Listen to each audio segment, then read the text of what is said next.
Welcome to the most listened to golf in the world, the Fairways of Life show, on air, online, and around the world, with the most candid interviews,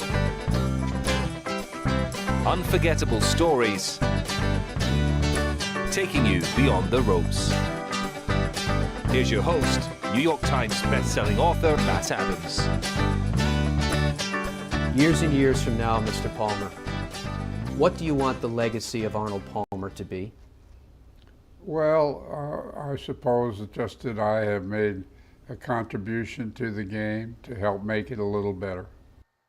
Is that not incredible? What's going on, everybody? Welcome into the program. Matt Adams here with you. Andrew and Dom are behind the glass. So that is a tiny clip from an interview that we did with Mr. Palmer. It ended up being, sadly, shortly before he passed away. We think it was the last full long-form interview that he ever did, and we're going to have more of it coming up for you. But I love that piece because it showed the humility of the man who made such a major impact on the game. And this week, of course, the Arnold Palmer Invitational, where everybody will be at Bay Hill, and rightfully so. It will very much be about the man himself in the golf course that he absolutely loved, who plays regularly, is one of the most difficult on the PGA Tour. What a week of golf that it was behind us. I had an absolute ball. I was working for PGA Tour Live for the Cognizant Classic in the Palm Beaches. I thought it was great to see Austin Eckroat ascend to victory, another one of these young guns that has fulfilled the promise. He did it in his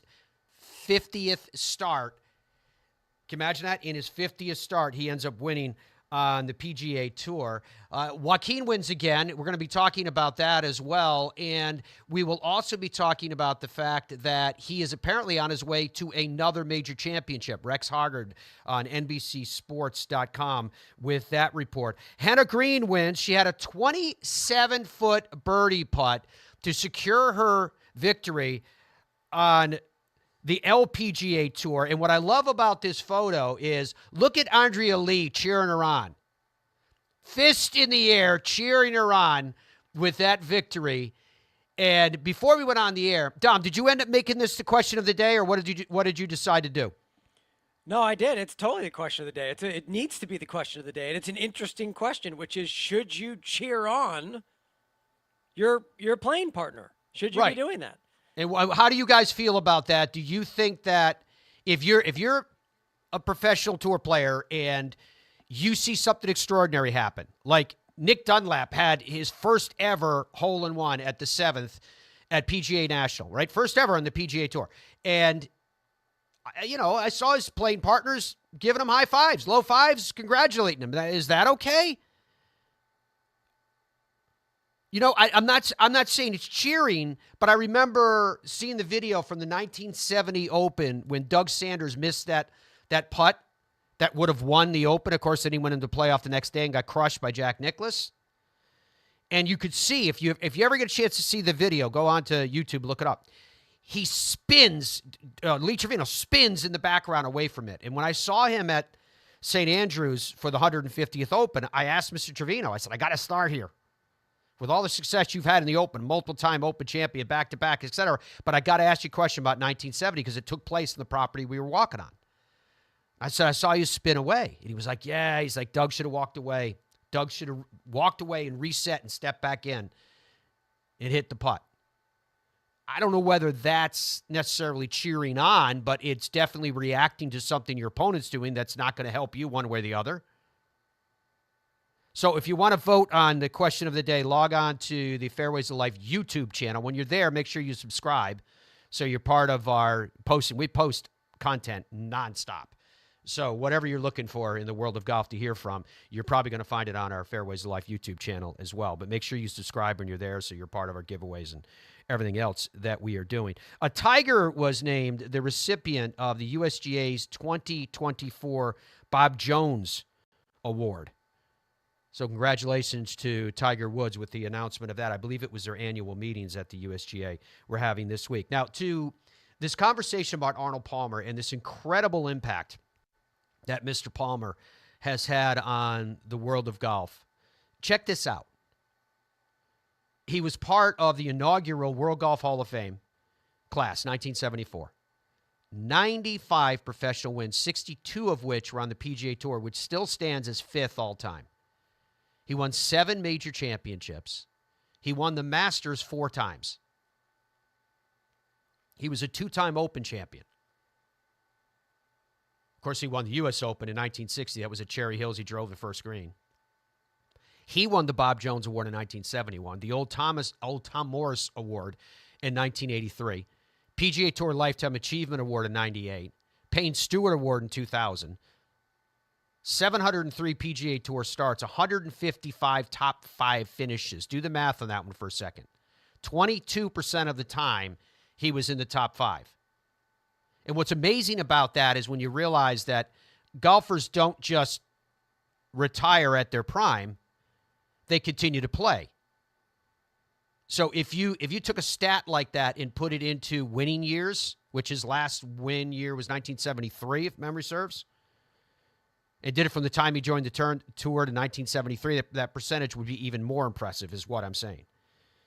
So in that interview that we did with Mr. Palmer, I love to talk to players about their background and their influences and their families, and I asked him about the impact of his father, Deacon, who's legendary because of and through his son, too.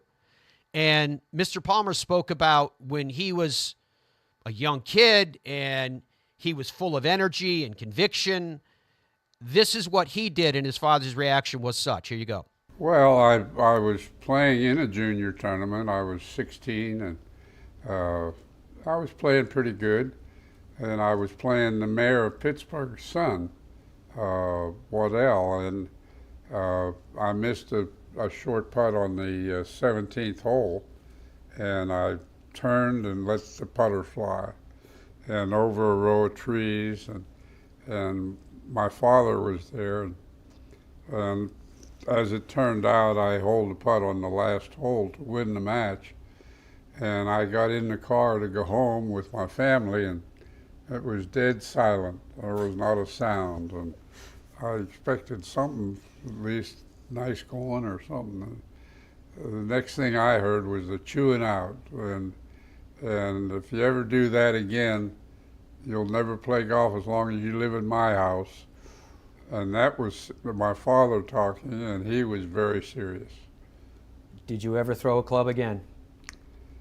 Well, maybe a little pitch, but not real bad. That taught me a lesson.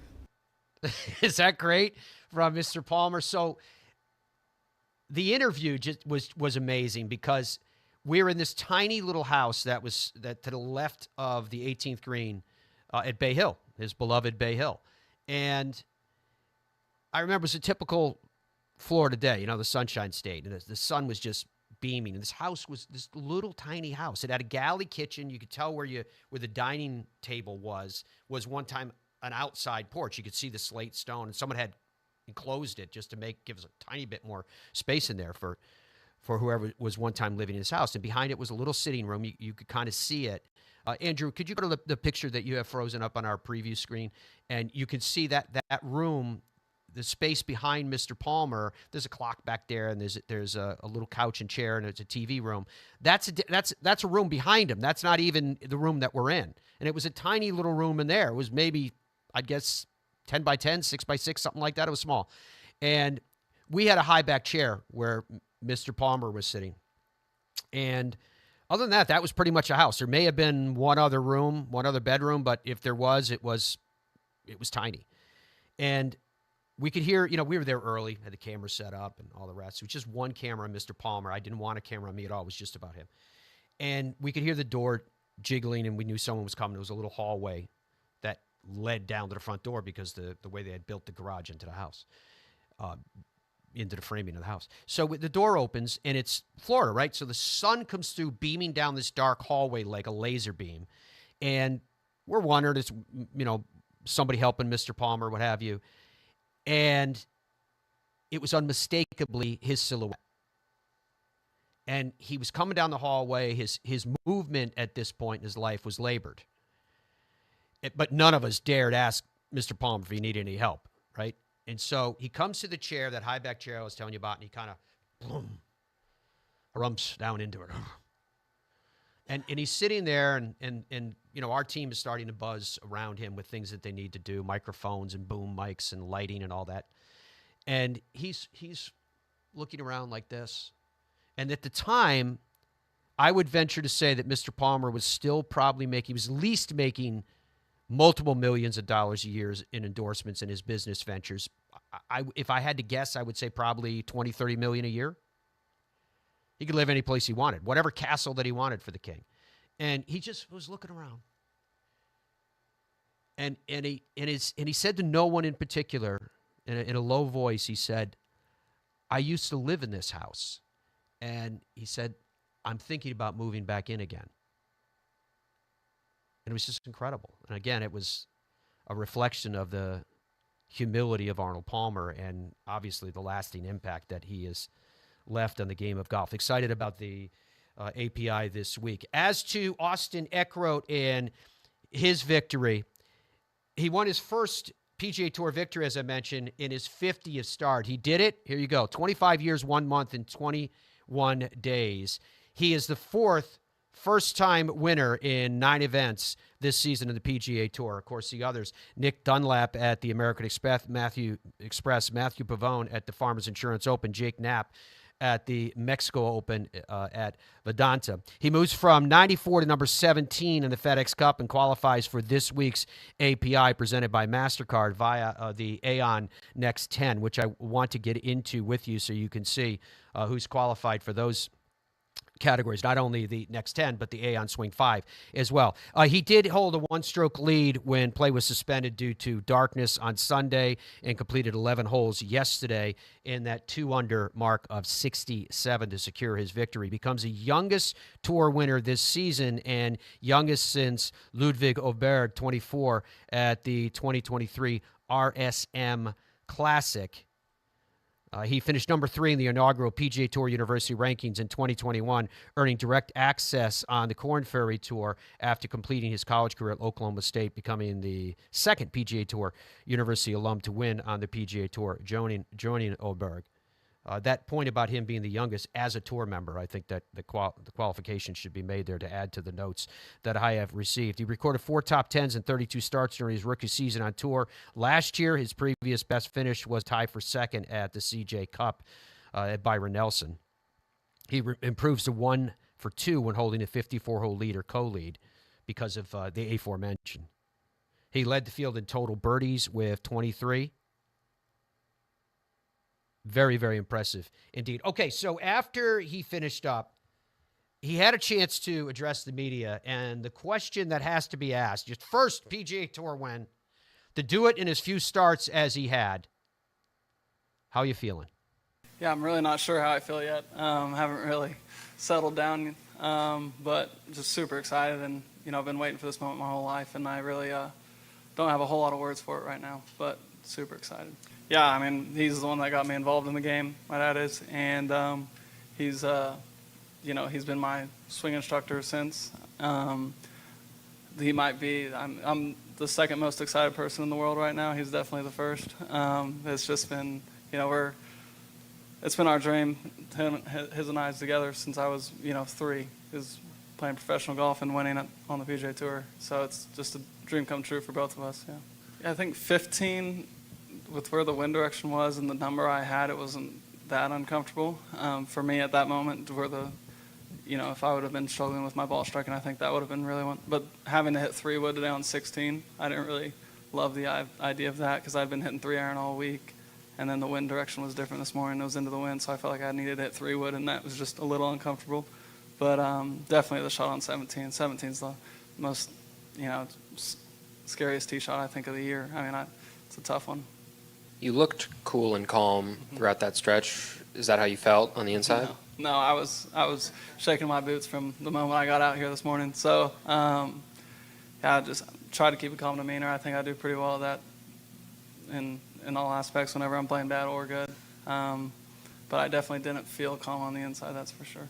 Is that something you actively think about, staying calm, staying even keel? Your dad said you definitely don't get that from him. So is that something you're actively working on the golf course? Is it just kind of something about your personality where it just comes natural? No, I think that's just something about my personality. It just comes natural. I'm that way in everyday life, not just, on the golf course is just pretty stoked, never too high, never too low. So I think it's a blessing in golf, though.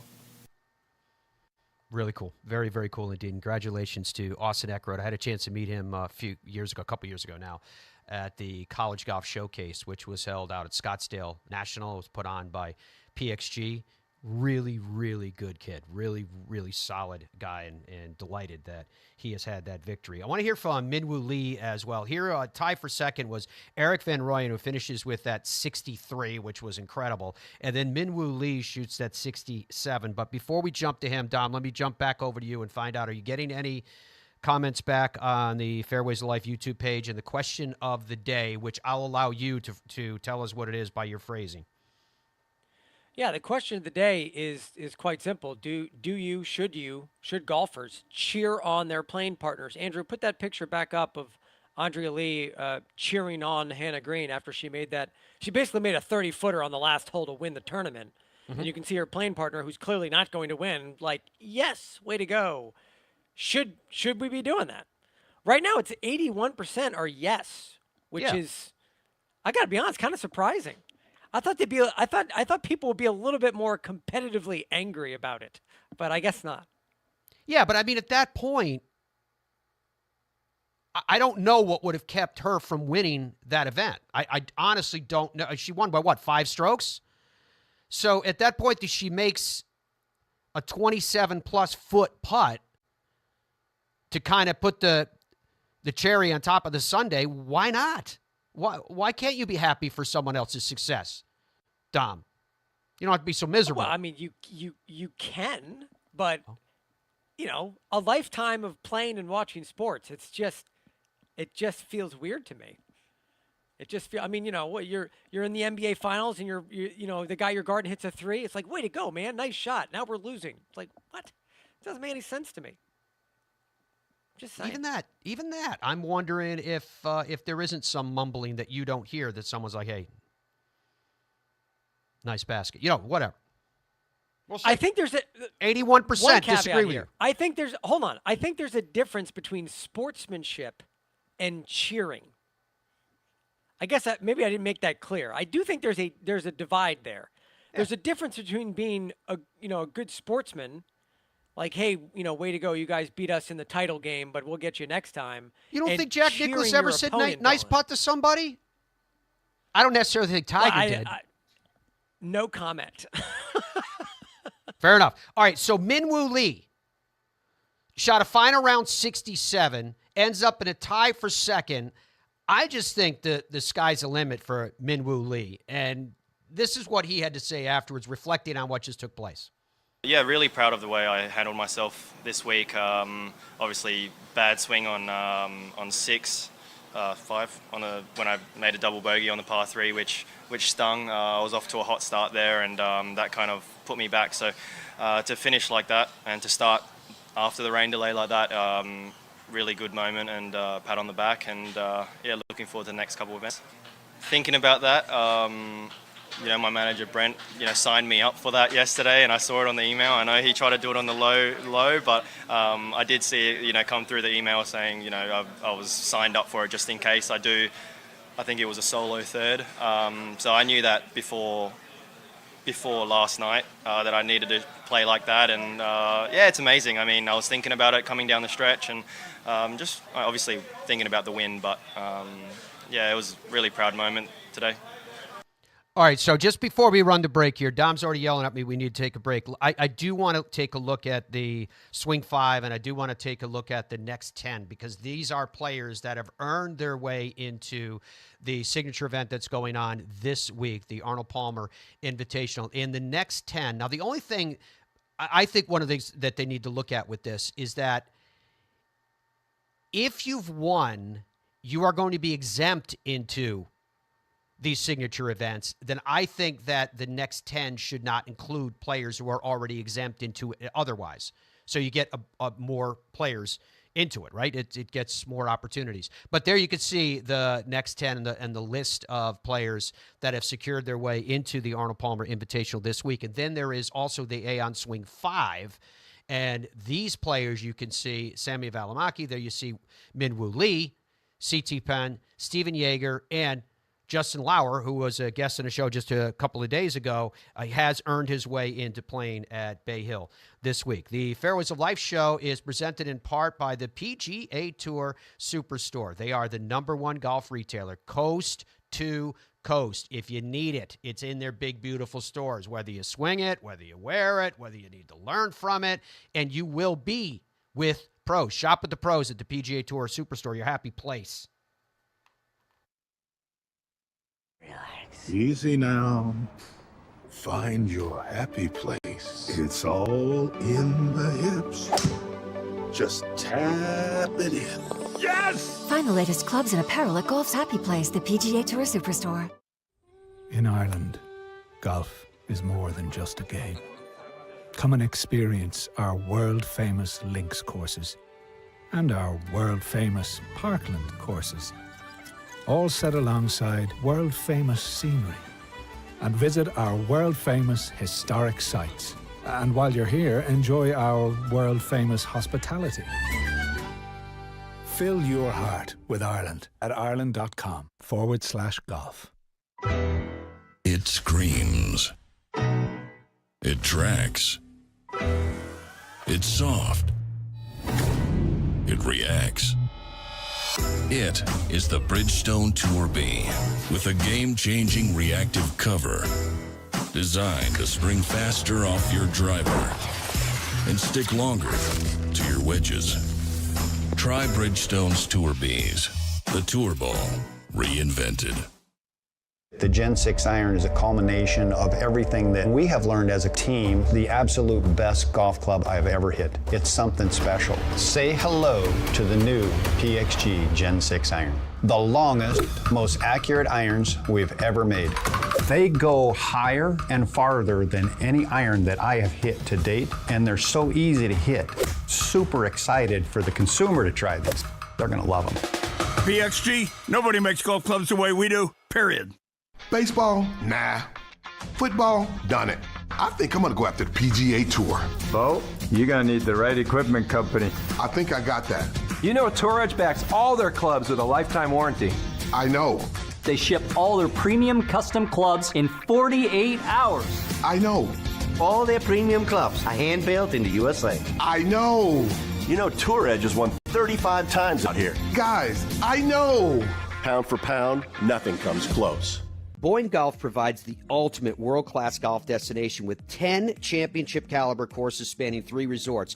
Centered in Michigan's northern Lower Peninsula, the courses are the products of some of the game's masters, including Robert Trent Jones Sr., Arthur Hills, and Donald Ross. From the all-inclusive vacation packages, elite instruction with the Boyne Golf Academy, tournaments, and so much more, Boyne Golf truly offers an unrivaled Michigan golf vacation experience. Just log on to BoyneGolf.com.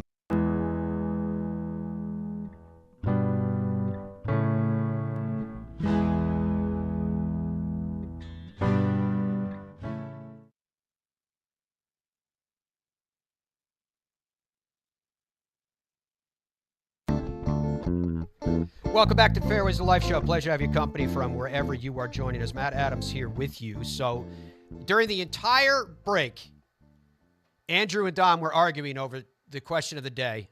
And Dom, as he's prone to do, is trying to change the rules on already, saying there's a difference between sportsmanship and cheering for your opponent.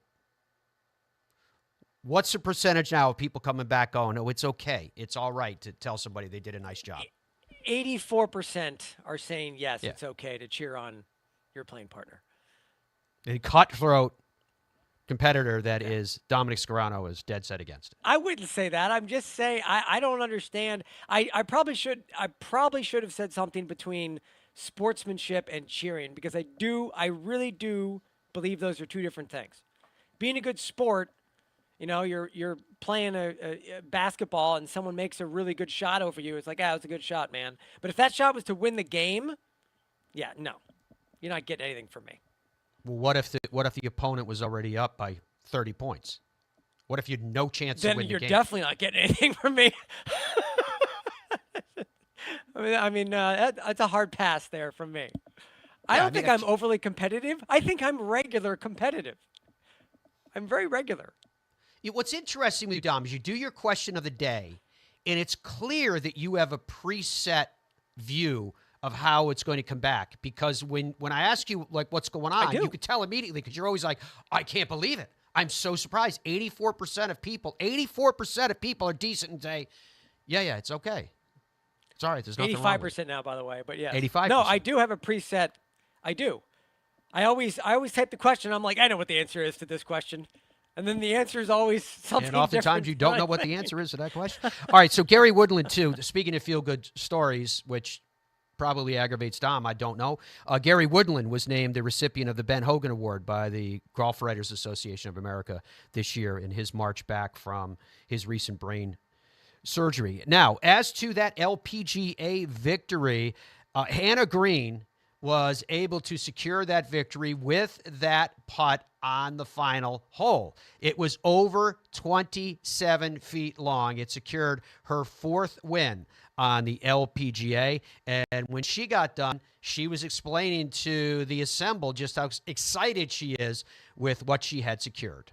Yeah, I knew that they moved the tee forward on 17, so it wouldn't be too tricky on that hole, but I knew that that was going to be a tough hole to make birdie. But even 18, I had 6 iron in, so it wasn't exactly an easy par. But I didn't really hold many putts from long range today until obviously the last couple holes. But I made a really good birdie on 16. Was able to have a 2-putt there. Kind of gave my first putt a little bit too much, and then made a 5-footer for birdie. So that was nice. I could then see the leaderboard on 17 green and made a putt there, and then I knew I needed to at least birdie the last to win by 1. So as soon as that putt went in, I was just like, oh my God, I've won. Like, I felt bad for the girls that had to putt after that, but yeah, it just all went really, really quickly. Yeah, it's kind of hard not to see the leaderboards on this golf course. When they're bright red and as big as they are, it's hard not to see them, and actually sometimes they're actually the line that you want to take into the greens. So I usually look at leaderboards anyway, so I'm not too concerned. I kind of like to know myself. I don't really know if it dictated my game plans as so much, but I just knew on the greens I needed to be aggressive and make sure I got the putt past the hole versus leaving them short. But yeah, it looked like it could be anyone's game come the back 9. I've always loved coming to Singapore. 2021 was my first year, and I almost won the championship. I 3-putted 17 and then 3-putted 18 to lose by 1. So it's a place that I really enjoy coming to. You know, the food is always amazing. The golf course is great, and we've been very fortunate today with the weather to hold up. So yeah, it feels great to have this trophy in my hands. I think you just have to enjoy the sport. It can be one that doesn't give you much success straight away. Even though I've had 4 wins on the LPGA, I think this is now my 11th worldwide, but there's so many hard moments in golf. You know, Celine played amazing today, but she didn't end up having the trophy in her hands, but she still should be really proud of herself for how she performed under the pressure. So you've got to take these highs when they come, because it doesn't always come, and golf can be a lonely sport sometimes, but I feel like that's what I've been really good about the last couple of years, is having the right people around me to support me. And there's so many of us Aussies on tour now. It's nice that we get to travel together and have dinner, just have good friendship while we're out playing, because some weeks can be longer than others for sure. Wow, that was perfect, because she basically answered the camaraderie that they have as competitors out on the road of the world. Now, Joaquin Niemann has won again at the Live event. It's funny because we were having this conversation the other day about picks for the Masters, and Dom had, I think there were 4 players that I wasn't allowed to pick from. I said, Joaquin Niemann's my pick. And then he had the next day. Remember, it was like, do you want to change your pick? I don't want to change my pick. So he's going to the Masters. He's already been granted a special invitation, and Rex Hargard at NBCSports.com wrote this: Live Golf's Joaquin Niemann granted special invite into the PGA Championship. This is from the 4th. He writes, PGA of America's spokesperson confirmed that Live Golf's Joaquin Niemann has been granted a special invitation to play in this year's PGA Championship. The invitation was first reported by GolfWorks.com. 2 weeks ago, Augusta National granted the Chilean a special invitation to play in the Masters, and the move by the PGA of America to invite Niemann, who qualified for the Open Championship via his victory at the Australian Open in December, now means he's qualified for 3 of this year's 4 major championships. The PGA of America normally invites players who are ranked inside the top 100 in the world to the year's second major. Last year, 8 players from Live Golf, which does not receive world ranking points, were granted special invitations, including number 131 Paul Casey. Niemann, who currently ranks 72nd in the world, has 2 victories in Live Golf this season, including last week in Saudi Arabia. The PGA Championship will be held May 16th to 19th at the Valhalla Golf Club in Louisville, Kentucky. So after he finished up, Joaquin had this reflection on the latest victory. Yeah, it's given me a lot of confidence, and I mean, obviously having a good week is always positive, and I think I gotta go back and get some rest, look back into what I did this week, the way I played, the way I hit the ball, and what I can do better. So I think that was one of the advice not an advice, but I remember in Mayakoba, I was with John on the press conference, and he was talking about it, that when you win, you're so excited that you don't really notice what you did well and didn't do well. So kind of it made me so much sense what he said, that he was right. So I think there is a lot of positive things that I gotta take from this week, obviously because of winning, and see what I can do better for next week. And yeah, like I say also in Mexico, I would love to be in this situation, but having the 3 other guys here next to me, it will be a lot more fun. Congratulations to Bryson DeChambeau's team, as you saw in the graphic, wins on the team side of the competition. All right, as the Fairways of Life show continues on this Tuesday, when we come back, we're going to be joined by an absolute legend, a member of the World Golf Hall of Fame, and a record holder in many different regards. Stay with us. More coming up right after this. Relax. Easy now. Find your happy place. It's all in the hips. Just tap it in. Yes! Find the latest clubs and apparel at Golf's Happy Place, the PGA Tour Superstore. In Ireland, golf is more than just a game. Come and experience our world-famous links courses and our world-famous parkland courses, all set alongside world-famous scenery. And visit our world-famous historic sites. And while you're here, enjoy our world-famous hospitality. Fill your heart with Ireland at ireland.com/golf. It screams. It tracks. It's soft. It reacts. It is the Bridgestone Tour B with a game-changing reactive cover designed to spring faster off your driver and stick longer to your wedges. Try Bridgestone's Tour Bs, the Tour Ball reinvented. The Gen 6 iron is a culmination of everything that we have learned as a team, the absolute best golf club I've ever hit. It's something special. Say hello to the new PXG Gen 6 iron. The longest, most accurate irons we've ever made. They go higher and farther than any iron that I have hit to date, and they're so easy to hit. Super excited for the consumer to try this. They're gonna love them. PXG, nobody makes golf clubs the way we do, period. Baseball? Nah. Football? Done it. I think I'm gonna go after the PGA Tour. Bo, you're gonna need the right equipment company. I think I got that. You know Tour Edge backs all their clubs with a lifetime warranty. I know. They ship all their premium custom clubs in 48 hours. I know. All their premium clubs are hand-built in the USA. I know. You know Tour Edge has won 35 times out here. Guys, I know. Pound for pound, nothing comes close. Boyne Golf provides the ultimate world-class golf destination with 10 championship-caliber courses spanning 3 resorts.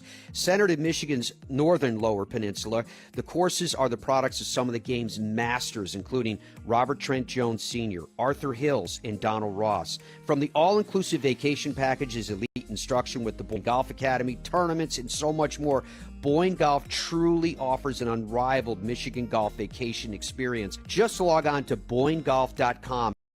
Zero Friction introduces the Wheel Pro Pushcart Golf Bag with its revolutionary 3-in-1 design, supportive legs that spring into action, a comfort grip handle with 3 locking positions, accessories for the modern golfer enhanced by 7 pockets for more storage, and removable all-terrain wheels which slide right into place. The new Zero Friction Wheel Pro Golf Bag checks every box for every golfer. Push, carry, or cart, the decision is yours thanks to Zero Friction. Head to ZeroFriction.com today.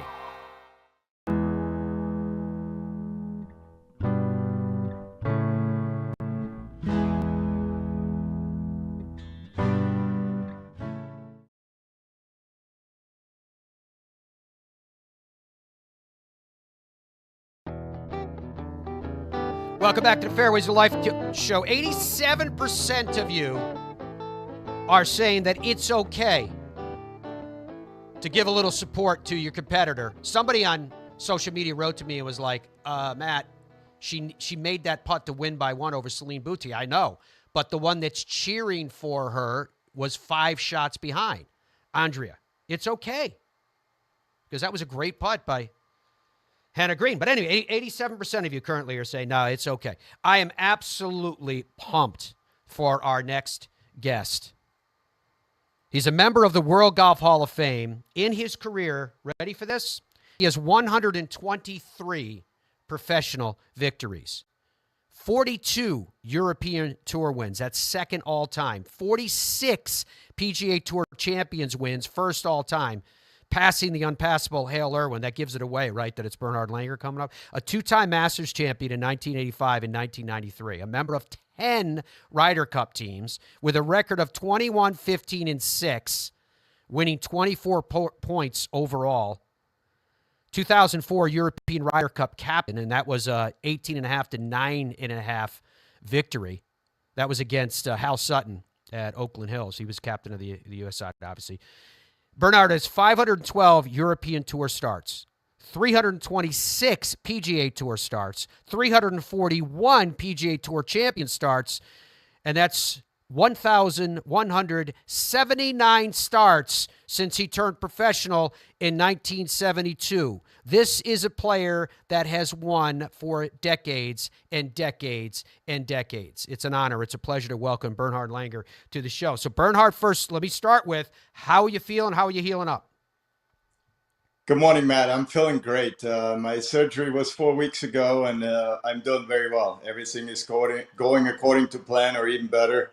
So I'm excited to be, actually yesterday was the first time in 4.5 weeks that I took some steps without holding on to anything, no crutches, no scooter. And that was pretty exciting. So it will be a process, but I am very positive and enjoying my time at home. I have to tell you, I don't think anybody is or would be surprised to learn that you're ahead of schedule on your rehab. May I ask you, what happened? How did you get the injury? I was playing pickleball here at the Woodfield Country Club where I live, and I was very much warmed up. We had already played an hour and a half, and just somebody was trying to lob me, and I took a couple of steps backward, hit the ball, and as I came down, I heard a loud pop. I knew pretty much immediately what happened because I had seen it before. A friend of mine was shooting hoops, and when he landed on with his foot, I heard this gunshot almost noise, and he had popped or torn his Achilles tendon. So I knew right away what it was. And what is the status now? You mentioned that you were able to take a few steps. Are you wearing a boot, or how does the healing process go so that you don't provide any additional trauma or injury to the area? Right, that's a great question, and it's amazing how much they've learned over the years. First of all, I think my surgeon, Dr. Hodgkins, did a great job here at Miami Baptist Hospital, and I was never in a cast. I was only in a boot, which is important because you can take the boot off I was doing rehab 3 days after surgery, and we're just progressing every day, every week. We add more things. The boot has an angle to it because they don't want your toes up. They want your toes down initially to put less stress on the Achilles. And that degree of down is becoming less and less and less. And I think this coming Friday, my foot will, or the boot will go to neutral, which is basically, what you have just standing normally. And then I will make or start exercises to get into a regular shoe soon and be able to walk and stand without any help. I'm sure that you could appreciate, Bernhard, the irony of you being injured, because you just seemed like the Iron Horse forever on tour. But it takes me back to a conversation that you and I had some time ago, where you were explaining to us, no, I've had major injury before, and if I remember correctly, it was when you were serving in the Army, and I believe you went out for a run and you had a heavy pack on. You want to share with the world what happened to that young Bernhard Langer then? Yeah, I didn't go for a run. I was in the boot camp the first 3 months. I had to do 15 months of national service. I was in the Air Force. And that particular morning, it was a January morning, very cold and frost on the grounds. And we were told to get our backpack together with certain things that weighed about 25 pounds and grab our rifle, and we would be marching out on the frozen fields all day long, going through the countryside. And then the guy in charge just said, today one of our exercises is if an enemy airplane, low-flying enemy airplane, is shooting machine gun bullets at you, you throw yourself on the ground as quickly as you can. So he showed us one time, and he threw himself straight on the stomach, which isn't much fun when you have a backpack and a rifle. So there's no way to protect yourself to fall or throwing yourself down. So initially, I would throw myself sort of on the side and then roll on my stomach. Mm-hmm. And about an hour into it, he caught me and said, "What's your name?" And I said, "Langer." He goes, "Come here. How did I tell you to do this?" And so I had to do 20 extra. Make a long story short, we did this hundreds of times during 8-hour period of walking around the countryside, basically. And next morning, I couldn't get out of bed. First, they thought I was just lazy or didn't want to be part of the routine today. And I said, no, I can't move. I was trying to move my foot to roll out of bed. It wouldn't move. I was trying to move my arm. It didn't move. I was in excruciating pain. So they finally realized that it was real, and they sent an ambulance, got me to the hospital, and realized that I had a stress fracture in my lower back, L4, L5, and 2 bulging discs. And this was, I'm 19 years old. So I played 1 year on tour, and then I had to do military service.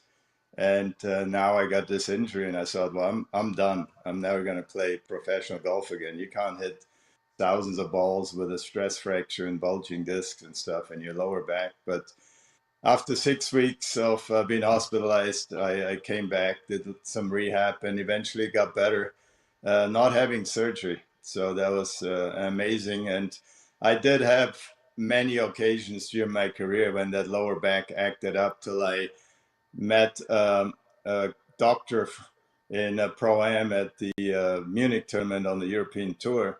And he said, I can probably help you. And he did. He gave me a couple of injections that created scar tissue to strengthen the worn out ligaments.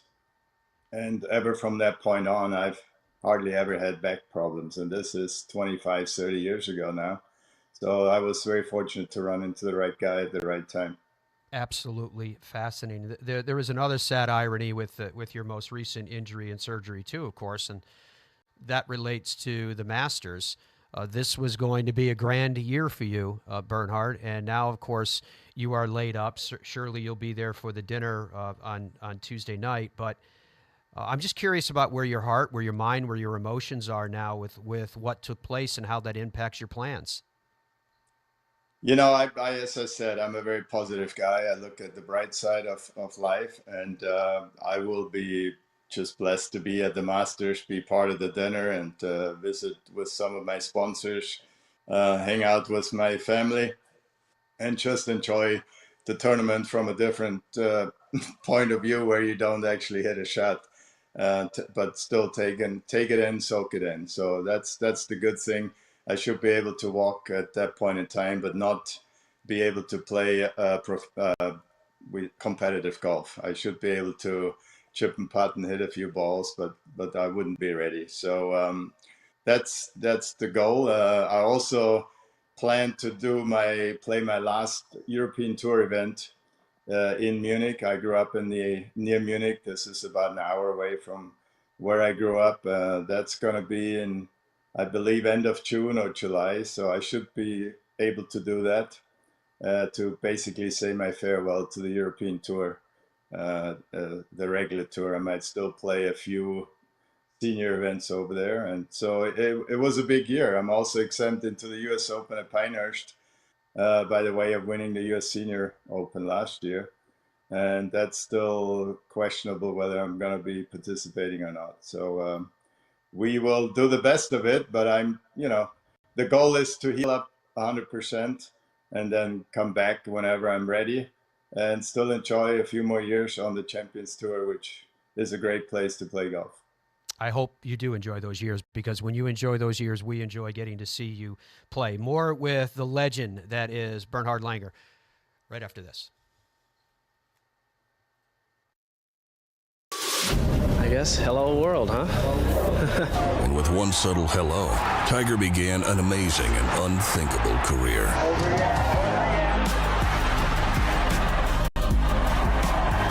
I've done it for 20 years now with Bridgestone. It allows me to play an aggressive style around the greens, and it's allowed me to win a lot of tournaments. Bridgestone Golf, proud to be part of your journey. Boyne Golf provides the ultimate world-class golf destination with 10 championship-caliber courses spanning 3 resorts. Centered in Michigan's northern Lower Peninsula, the courses are the products of some of the game's masters, including Robert Trent Jones Sr., Arthur Hills, and Donald Ross. From the all-inclusive vacation packages, elite instruction with the Boyne Golf Academy, tournaments, and so much more, Boyne Golf truly offers an unrivaled Michigan golf vacation experience. Just log on to BoyneGolf.com. I think when you're training for other sports, or why most people go to the gym is so that they can have muscles and be strong and be healthy. And a lot of the reason why they struggle to play golf is their body doesn't move properly for them to be able to hit a golf ball. And when you're training for golf, it's a little bit different because you're focused more on flexibility and mobility and being strong in motion.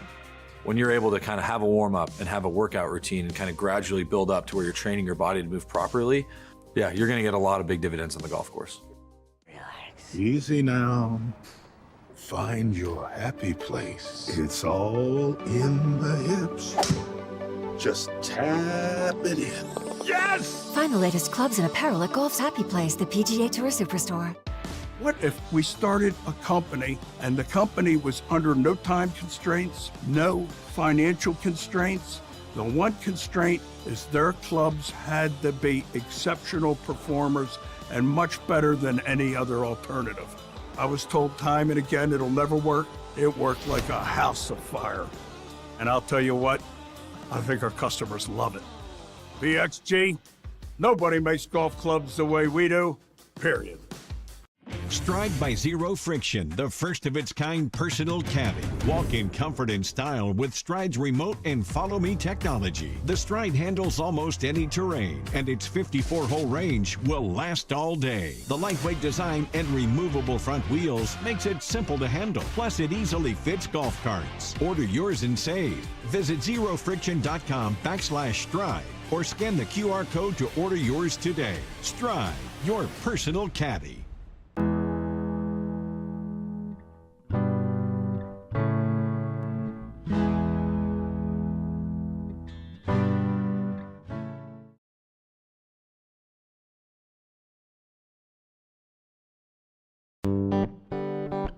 As we welcome you back to the Fairways of Life show, our guest is World Golf Hall of Fame member, multiple-time major champion, Bernhard Langer. So, Bernhard, when I'm taking this is the first time that you've had a layup like this where you really can't do what you love to do or want to do. You can't work out, you can't practice, you can't play. You've got to just chill. You've got to let your body heal. So I'm curious where your mind goes when you think back on your own career. Is it recently eclipsing Hale Irwin with what you did on the Champs Tour, which is just mind-blowing with the 46 victories? Is it something else in your storied career? But when you have a moment, which you were forced to do, where you can reflect, where's your mind going? Yeah, that's another great question, Matt. It's actually the second time I've been laid off. I had some surgery in 2011 that took literally 8 months till it was pain-free. So this will hopefully not take quite that long. So, and then we had COVID where we were shut down. So it's not the very first time. And, but I do reflect on, the last 50 years as a professional golfer for me. And it's been an incredible blessing. It's been a great challenge from coming from a country like Germany, where golf is nothing. Nobody knows much about golf or didn't 50 years ago. When I said I'm a professional golfer, they thought I was playing putt, miniature golf. People had no idea. It's changed a little bit now. So it's very, very fortunate, very blessed. And as I look back, what strikes me the most is certain things have happened in my life where the right people came into the right time to encourage me, to guide me. And to me, this is not a coincidence. It's all God ordained because too many of those things have happened. And so I'm extremely blessed. And sometimes people ask me, what are the best victories or the most meaningful? And, everybody thinks it's the Masters and it's the big major championships. And yes, they're important, but sometimes to me, my very first tournament I won as a 17-year-old may be just as important, or winning the father-son tournament 5 times means a great deal to me because I'm out there with my sons and my daughters, competing with other legends in the game, and so many other things that have happened in my life. So it's been an amazing ride and truly blessed to end up, marrying an American and to live in this great country of the USA, living down here in South Florida where the weather is phenomenal and get to play golf every day if you want, pretty much. It's been such an amazing thing for me to enjoy and to meet all these great people on the golf circuit, because I'm a strong believer that golf teaches you to be humble, golf teaches you to be honest, and many other great things. So I'm excited for the First Tee program because these young people learn a lot of great things that are very helpful for their whole life. Indeed. We only have a couple of minutes left here, but you described yourself as a positive person multiple times today. What do you feel about the state of the game? I realize you don't have a lot of time to answer this, but what do you feel about where the game is right now, and what's the positive spin on that? Yeah, it's positive. The only positive I see is the professionals are making a lot more money. I don't see a lot of other positive things at this point in time, but I'm not really too involved. I'm not on the committees or the boards that make all the decisions, but I don't think Live Golf was great for the game of golf. It's not really here to unite the game or make it that much better. That's my point of view. It caused a lot of division and friction. As I said, the only good thing that came out of it, the guys that play on the Live Tour and the top guys on the PGA Tour make a lot more money than they did 2 or 3 years ago. All right, before we say goodbye to you and thank you for your time today, Bernhard, let's ask you about your sponsors so we have an opportunity to say thank you to them in the minute we have left. Yeah, so I'm very grateful for all the people that have supported me for many, many years, especially Mercedes and Bernberg and Tour Edge and USLBM. And, there have been many, many others. I'm going to forget a few probably, but very grateful. Met some wonderful people in Pro-Ams that led to more. And we have great relationships with Rolex, for instance, and several others. So, look forward to extending those relationships and have some good times together. Well, looking forward to seeing you down the road at Augusta, and we wish you the very, very best in your continued healing, and thank you very much for your time.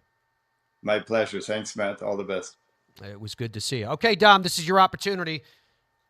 Let's find out what the people had to say to the big question of the day. Is it okay to cheer for your opponent in sports? I paraphrased it, but I know you actually asked the question slightly differently, yes?